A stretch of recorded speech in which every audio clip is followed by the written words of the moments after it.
September's floodwaters washed away stabilizing rock from the base of many of our highway bridges. So now CDOT, those engineers, they're out re-inspecting 411 bridges affected by the floods. New at 5, 7 News reporter Lance Hernandez learning what it takes to stabilize the base. And Lance, crews just don't come in and dump a bunch of replacement rock. They don't, and you know, they take all kinds of measurements from the top of the bridge down to the river itself to determine how much the channel has changed. And you can see what it's done to the bridge support down there, washed out some of the supporting sediment. Those measurements are then taken back to the bridge designers themselves, who calculate how much rock and riprap they need and where it needs to be replaced.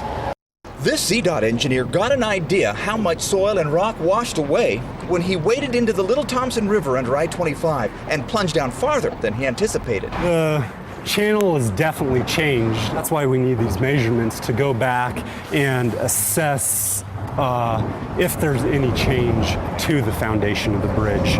Engineers are measuring the distance from the bridge deck to the surface of the river and from the surface of the water to the bottom. They want to know how much channel elevation they've lost. I asked about the pier wall on the northbound lanes, where some of the supporting sediment has been washed away. Does that mean the base of the bridge is in more danger?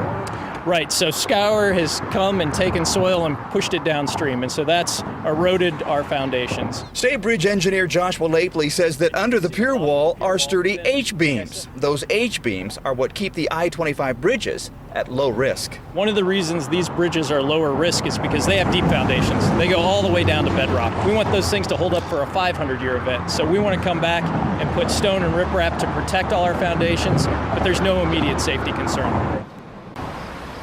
And CDOT engineers tell me they do not want those H-beams to be exposed. That's what the replacement rock is for. Now, I asked when it might be brought in.